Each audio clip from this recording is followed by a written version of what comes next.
Okay. Hey everyone, welcome to Mamá Cita, your weekly mama date where we discuss all things momming while Latina. Hi, I'm Wendy. I'm currently a stay-at-home mom by day and flamenco dancer and writer by night. I live in the suburbs. I'm raising 2 bicultural children. I'm from El Salvador, but grew up in Los Angeles in a very traditional Latin household. And I'm Alex. I'm a single mom of a fabulous 5-year-old girl. I'm an artist, actress, and dancer living in LA. My life is not so traditional. We've been friends for over 13 years, and trust us, figuring out motherhood is way more fun with your fellow Mamá Citas. So Alex. Yes. My mom's version of the sex talk was threatening me not to get pregnant or else. And then later on, it was her calling me a whore when I came home late. Well, so I think my mom probably thought I was still a virgin until after I had Sophia. So, of course you were. You still are. Of course. Hello? There was no sex talk because Alex doesn't have sex. What are you talking about? Exactly. I mean, sex just doesn't exist.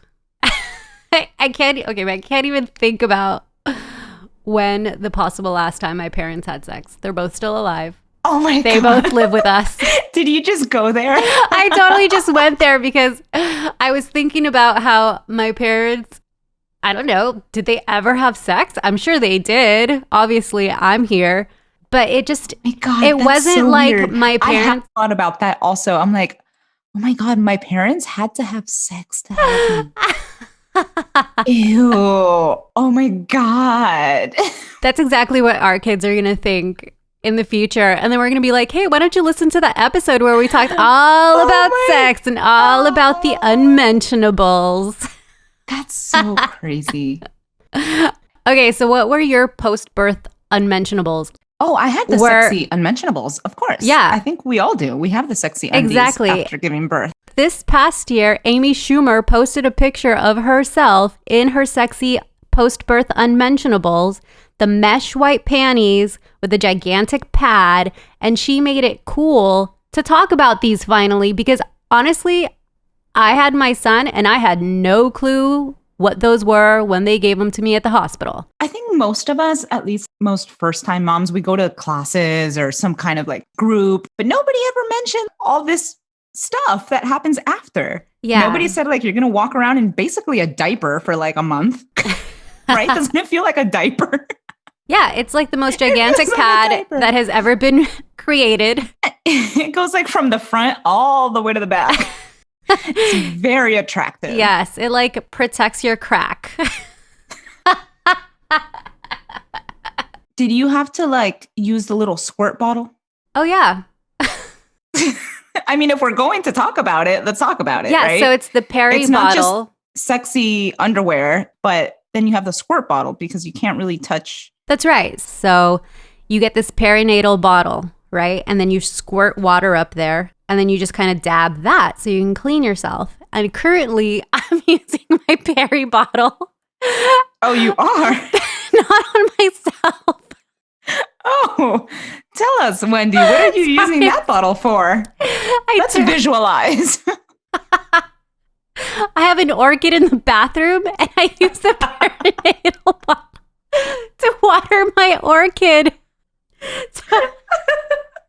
I know, I'm sorry. Okay. So I use my perinatal bottle to water my orchid that lives in the bathroom. What do you use your perinatal bottle for? Well, it's plastic and I'm all about recycling and it's got a nice little squirt situation happening with the spout. So I was like, I'm going to use this for the orchid that lives in the bathroom. And you know what? My orchid is thriving. Glad to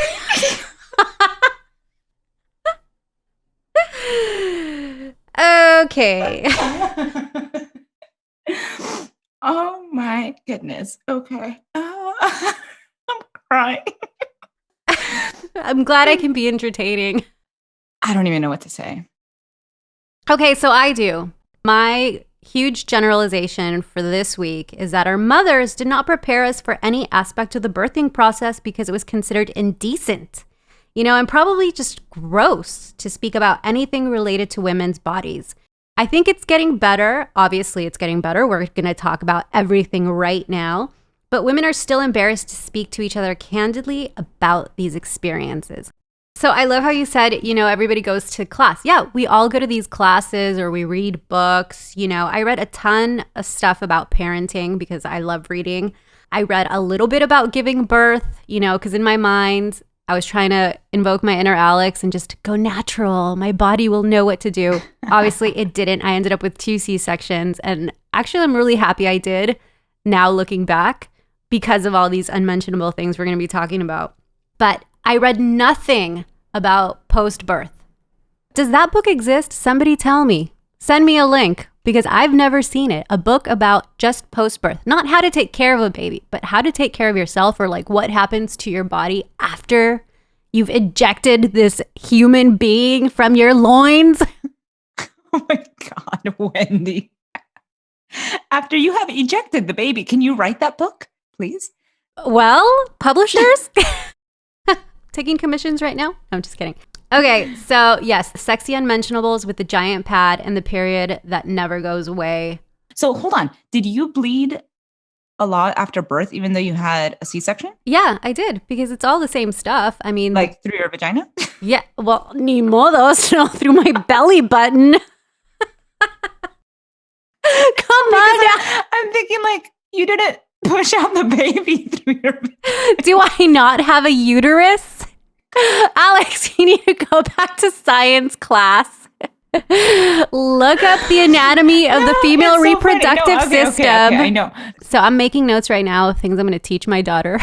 Because Alex... Yes, no, it makes sense. It's just because you always say like, oh, I didn't experience that. In my mind, I'm like, oh, she didn't have any of that. Speaking of things coming out of that area, I don't know about you because you didn't have a natural birth, but right after I pushed her out, I had to pee and I was so afraid to pee.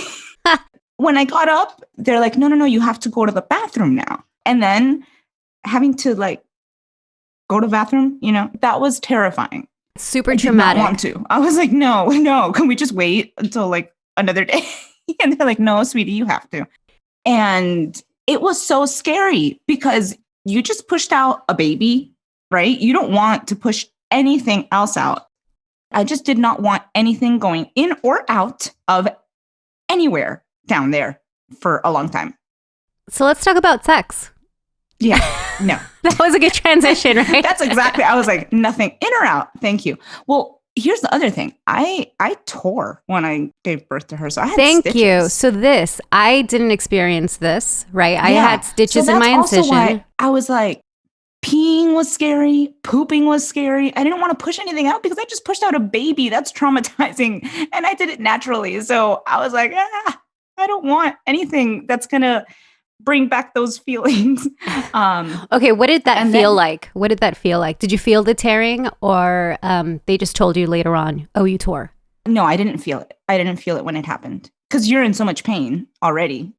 I had no idea. They told me, well, when they had to come in and stitch me up. But at that point, I had Sophia in my arms. I was like in heaven. That's that moment where you first have your baby and she was, I'm nursing her and they were stitching me up. I did not even feel it. That part was like nothing. But of course, after just knowing that like, oh shit, there's like stitches down there. I can't wipe. I need to like be careful. Like it was really weird. Imagine being home, like trying to breastfeed your baby and you can't sit. Yeah. You were sitting the whole time, right? Because that's all you could do. Yeah. I couldn't sit because I had stitches in my vagina. The unmentionables, postpartum. So I had to like sit like on one side, you know what I mean? Like on one leg. And so I was all like, and like twisted and then my back would hurt. And then you're breastfeeding the baby. So you're kind of hunching over. So I was like in this weird position and I would have to like switch over to the other side because I couldn't just sit like with the weight evenly distributed. I couldn't. That part was painful. So, okay. Like you said, you don't want anything going in or out of your special lady parts. Sorry. I like how you said that. Your special lady parts. Yes, ladies, they are special. They are. They are. I know. Okay, so post-birth, you don't want anything to be going in or going out of your special lady parts. for obvious reasons. I had a C-section, but it was still the same thing. Okay, my biggest fear from the C-section twice is that it was just going to rip open, right? Yeah. So, I mean, if you think about, like, if you're having sex, whether someone's on top of you or you're on top or whatever, like, any pressure in that area, okay, sneezing when you have a C-section is scary, okay? Because anytime you feel... imagine sex. Yes. So basically it's still sensitive. Even today, sometimes I'll still feel like twinges on my left side. You know, it's totally healed and I'm sure it's just psychosomatic. But I have this fear that it's going to open up and it's impossible. Okay, but did you want to have sex? I did. So with my first son, I was like on a mission because I felt like having sex meant reclaiming my body and reclaiming my independence and myself from the whole experience of having become a mother in such a traumatic way. And so I really wanted to just be like, okay, and I'm back, you know? I did not have that experience. You know how they say, like, I don't remember what it is, like 6 weeks, you're supposed to wait like 6 weeks or something? So if you have a C-section, you're supposed to wait 6 to 8 weeks. And my doctor told me to wait 8 weeks. Well, I don't remember exactly what I was told. I think it was something like 6 weeks. Yeah, I think traditionally it's 6 to 8 weeks. The point is that they told me, like, oh, this amount of weeks or whatever. Yeah, right. I didn't have sex until like way after that because I didn't want to. I wasn't trying to have sex. It's so funny to me. Like, I hear about all these women who get pregnant like right after they have their baby. And I'm like, oh my God, why would you even want to have sex? I mean, I was not into it at all. Like I said, I did not want to be touched. Don't come near me. Like, that was the last thing on my mind. And then when I finally did, it felt so weird. I remember like we started having sex and I was like, no, nope, no. Forget it. Well, yeah, I mean, sex and it hurt is very... like a little bit. Not a lot, but it hurt. And it was more in my mind. I was like, no, like you can't do that to me right now. Like you just can't. So we're going to be talking about pooping. Oh my God. Okay. And yes, so when you have a C-section, one of the things that determines whether you can leave the hospital or not is if you can stand up and walk and go to the bathroom on your own. And what they do is they give you stool softeners because pushing anything out is really difficult. I'm sure if you've given birth through the birth canal or if you've had a C-section, having a lot of pressure on the incision is very scary right after surgery. So yeah, you get these stool softeners so that stuff just slides out of you. And I was really good about taking those when I gave birth to Soren 5 years ago. I was not good about taking them with Alouette. I don't remember why I decided I wasn't going to take... Oh, you know why? Because now I live in a house with stairs. And you can't climb the stairs when you have a C-section. You can, but it's very difficult and you go very slow. And I think my thought process was, I don't want to have to go to the bathroom because when you take the stool softener, stuff just slides out of you. What if I don't get to the bathroom in time? So I don't think I took them because of that. So I didn't poop for like 10 days and it was the worst feeling ever. And then on Christmas Day, it was a Christmas miracle. I just pooped naturally without the stool softener. And I swear... Okay, but were you terrified? I was terrified and relieved at the same time. And it was probably the size of my entire arm that came out of me. Because it had been that long. Thank you for the visual. This episode has been very visual so far. Thank you. Well, you said we were going to be talking candidly about these things, right? Yes. And I mean... Yes. No, that's right. Okay, so postpartum gas. Did you have any of that? I don't think so. No? You're boring. This whole episode is going to be me talking about all the postpartum things. These are all things I read about that women that had natural birth also experienced. Thank you, Wendy. I'm trying to be helpful. With a C-section, you end up with a scar, right? And some people are very lucky and they end up with a tiny hairline, it looks like a little scratch, or it just eventually blends into their skin and you can never see it again. I am not that person because I keloid every time I scar. So I ended up with, a raised, bumpy scar that I then had to learn to love as part of myself. And then I had to do that all over again because I have 2 babies that came out from the same place. Now imagine. Do they do this the incision in the same place? Yes, they try to do it in the same place so that you don't end up with, multiple With 2 scarring. scars. Oh, okay. So I have a scar again in the same place. It just looks a little bit different because it's the second time. I'm hoping it gets better. The first time around, it started to look a little bit better and I kind of forgot that it was there. But this is still pretty new. Alouette's not even 1 year old yet, so it's still there. But I'm learning to love it again, and that's fine. My mom, on the other hand, she also had a C-section in 1980. And back then, they did what's called a classic C-section. So the cut, it's vertical. So that's a lot worse because it goes up and down instead of side to side. And I mean, I can't even imagine how that must have felt for her in that time, being who she is. She didn't have that support system, or she didn't have maybe the friends that were going to be talking to her about this the way we're talking and saying, it's okay, you're still beautiful or whatever, right? Yeah. So I feel like that really set us off in the wrong direction as mother and daughter, because I think every time she saw her scar and she hated it, maybe she hated me a little bit because it's my fault. You know what I mean? Yeah. Another thing I wish somebody would have told me was how much breastfeeding hurts. Yes. It hurts. It goes away. I mean, it gets better. I'm all about breastfeeding. I have to say that. All about breastfeeding. I breastfed my baby for like 3.5 years. She was super easy to breastfeed, but it hurts in the beginning. It was very painful. I got mastitis twice. I had to take antibiotics for that. It was extremely painful and scary because I wasn't expecting that. That was not part of the plan. I thought it was just like, oh, okay, you have a baby, you breastfeed and it's all good. No, that's like a whole thing, but I'm all about it. I would do it again. I loved it. You know what I'm going to say, right?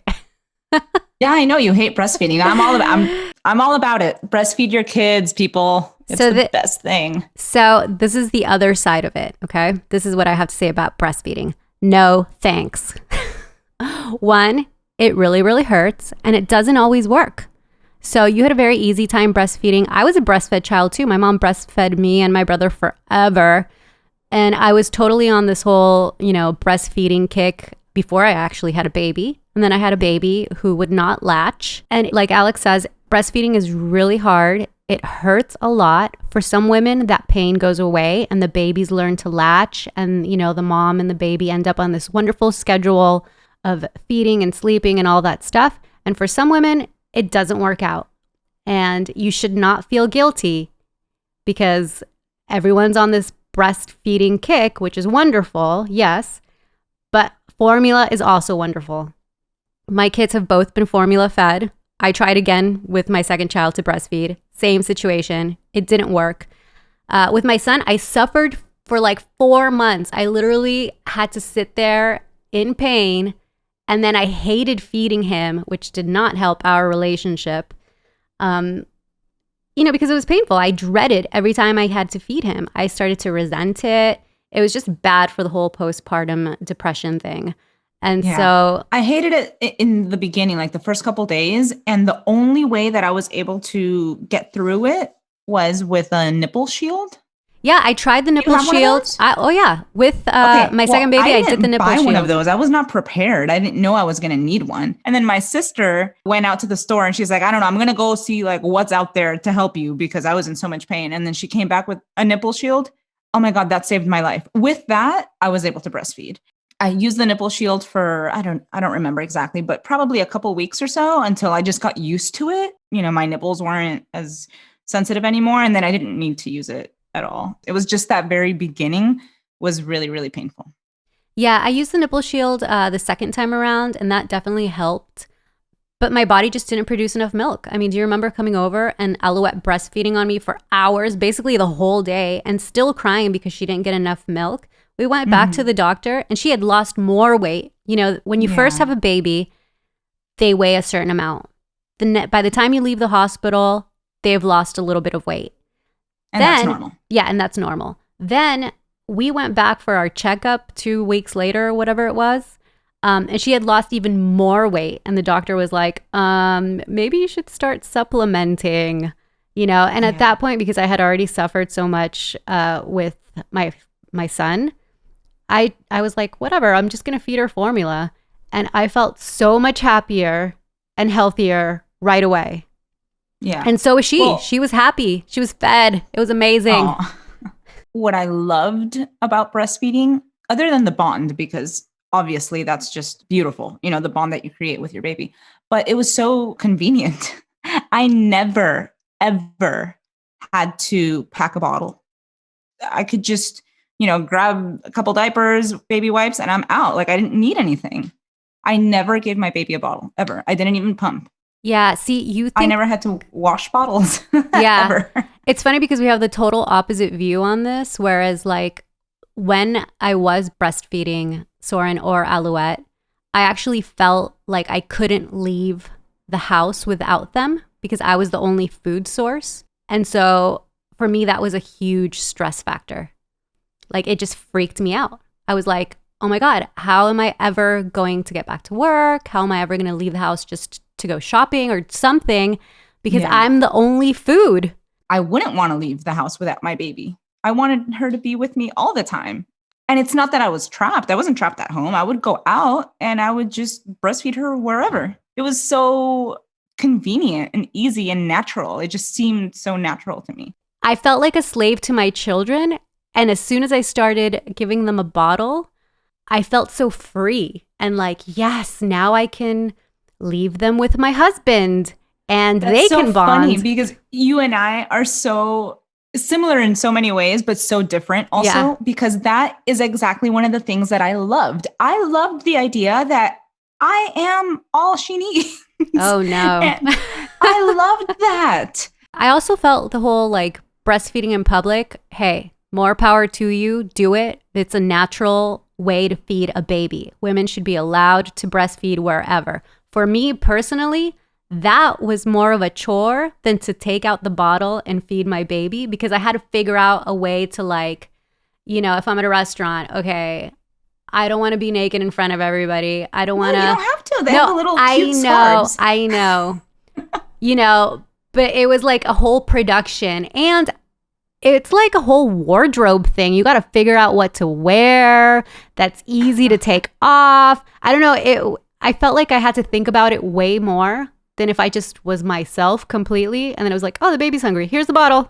I'm not knocking it. I'm just saying. No, I know you're not. Me, I know you're not. I'm just making like I'm making a general PSA because I think a lot of women who formula feed feel guilty about it. They feel like, oh, I wasn't mom enough to feed my child. I wasn't enough for them. Yeah. And you know what? That's wrong. I think breastfeeding is wonderful. I also think formula feeding is wonderful. So FUPA, did you know what this was? I have no idea what that is. Please explain. Okay, so I still don't know what that is. I had no clue what FUPA was, but it is fat. FUPA? Yes, FUPA. FUPA. It's fat upper pussy area. Oh my God. What are we talking about on this episode? This FUPA happens after you give birth. Okay. Because, you know, everything kind of sags down. No? I'm the only one here? No. No, your belly just went back to flat the day after you gave birth? Kind of. I mean, it wasn't. Your belly didn't hang? My belly was, I was swollen. I was swollen from like all the trauma that your body just went through, you know. Yeah. I was very swollen, but my belly didn't look weird after. Okay, so right after I gave birth twice, my belly hung down because it's not like there's no baby in there, right? All the fluids are gone, the baby's gone, and the belly just sags and it sits right above your pelvic area. And so that is FUPA, I fat didn't upper experience pussy that. area. And then it takes a while for it to like, your belly starts to contract. Is that related to like the C-section, you think? No. I think a lot of women experience this, or a lot of women live with FUPA because they have a FUPA. I've never heard of it, and I did not experience that. Yeah. So this is a thing. And I didn't know what FUPA meant, and I had to look it up because I kept hearing about it, and I was like, oh, that's what that is. Okay, another thing that I was not expecting was having to pee all the time after you had the baby. I know like that everybody knows that about pregnant women, that you have to pee all the time. I still have to pee all the time. I mean, it's better now, but I definitely feel like things down there, I don't know, things got moved around or something. I'm not exactly sure what it is, but it's definitely not the way that it used to be. So let's everybody take a moment and do our Kegels. Ready? Go. Ready? Go. 1, 2, 2, 3, 3. 4. Is everybody doing that? So you got to do your Kegels. I mean, pelvic floor. I know. You got to Pelvic strengthen floor that. exercises. Yeah, you got to strengthen. I didn't realize it was such a thing, though. I didn't realize it was going to be such a problem. It's annoying. Yeah. I'm doing my Kegels right now. I'm going to do them for the rest of the episode. So like we're talking about all these unmentionables, right? And all the funny and scary and weird things that happen to our bodies. But the one thing that I wish somebody had told me is that having a baby was going to make me a better version of me. You know, I'm stronger, more patient, kinder, more efficient, more determined. I mean, everything more. Whoever I was before, now that I have these 2 little kids looking up to me, depending on me, I am more. And yes, that is something that I don't think we tell women. You will become better after, you know, the blur of giving birth, however you do it. And after the blur of, you know, the learning curve of becoming a mother goes away, you emerge and you are more. Yes, I agree. You become a superhero. You become a mom. So, Mamacitas, what do you wish someone had told you about the postpartum experience? Did your mom prepare you in any way or talk to you about all the crazy things that happen to your body when you have a baby?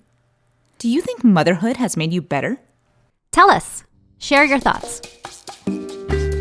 On the next episode of Mamá Cita! OMG, religious upbringing. This is a podcast about starting conversations, so share your thoughts. Leave us comments. Send us pictures of your mama date. Mamá Cita. Mama date. Listen and subscribe to Mamá Cita Podcast anywhere you get your podcasts. And don't forget to follow us on Instagram at Mamá Cita Podcast. Thanks for listening. Mamá Cita Podcast is created, hosted, and produced by Wendy Castellanos-Wolf and Alexandra Rosso. Edited by Alexandra Rosso. Our sound engineer is Scott Wolf, and our theme song is based on Drume Negrita, a Cuban lullaby, arranged and recorded by Scott Wolf. Also, check out our Mamá Cita blog by Wendy Castellanos-Wolf. Find that and more at mamacitapodcast.com. Okay. I gotta go. All right.